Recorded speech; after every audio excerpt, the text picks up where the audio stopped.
Early repayment is actually a trap set up by the CCP.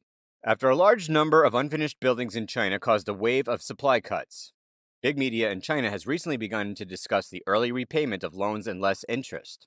On this topic, some commentators pointed out that the housing price increase cannot outpace the interest rate, and early repayment of a loan can only partially stop the loss. There are also comments that the official media that include people to repay the loan early is a trap, and they hope everyone will not be fooled.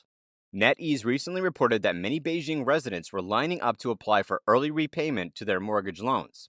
Sound of Hope quoted information from Zhengzhou Media. The same situation occurred locally, and it was said that some people saved more than $103,000 or 700,000 yuan in interest by early repaying the loan. At the same time, Beijing Bank of Communications recently issued a notice saying that from November 1st, if personal mortgage loans and online mortgage loans are repaid early, then they need to pay compensation to the bank, which is 1% of the principal amount of the early repayment. A large number of people balked at the announcement, criticizing this provision as unreasonable. Subsequently, the Bank of Communications temporarily removed the notice due to pressure from public opinion. Mr. Guan, the owner of a real estate company in southern China, said that, in fact, Chinese banks have always operated this way. More than 10 years ago, he wanted to repay a loan early, but the bank wouldn't agree. In the end, he trusted the relationship, went through the back door to negotiate with the bank, and finally ended the mortgage contract at the cost, overpaying tens of thousands of yuan in interest.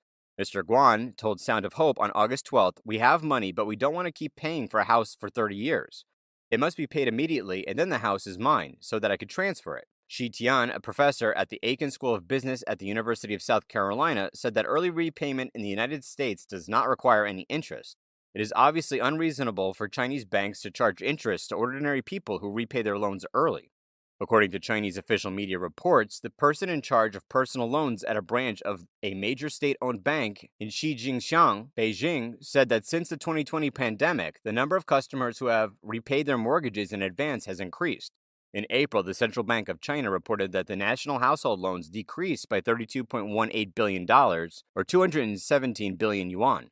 Personal housing loans fell by $8.97 billion, or 60.5 billion yuan. Sound of Hope quoted some experts' judgments. The commentator Wen Zhou said that with the spread of the pandemic and the CCP's insistence on clearing it, it is a fact that China's economy has fallen into a long-term recession. People are all at risk of pay cuts and layoffs. If the income falls, the monthly payment of buying a house becomes a heavy burden, and repaying the loan early becomes an option. Wen said, "You have cash on hand, and you have nowhere to invest. It is better to speed up the repayment of debt and let yourself bear less interest. Take Beijing as an example. After the introduction of the control policy in 2017, 5.5 years passed, the average house price in Beijing is now rising. Only 10%, and the loan interest paid in the last 5.5 years, according to some statistics, has reached 30% of the average house price in 2017. You see, 10% compared to 30%. That is to say, if you buy a house before the regulation is applied, the average loss of these buyers in Beijing during the 5.5 years of buying a house has reached 20%.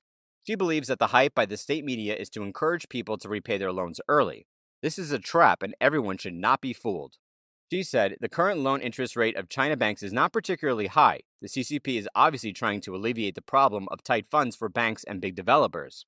The CCP further squeezes the leaks and requires the common people to take out more cash to ease the CCP's problem of capital flow shortage. The CCP has obviously realized that China's housing prices will soon face a collapse. The price in many cities have fallen by half and still cannot be sold. This shows that the original borrowers were caught in the time of overestimating house prices. In fact, what they should do is stop the loan. They should renegotiate with the bank and ask for this to be lowered. Because if you repay the loan in full now, you are 100% cheated by the CCP. You pay such a high price and put it in your bank. The loan has been repaid, your house is not worth that much, it is only half."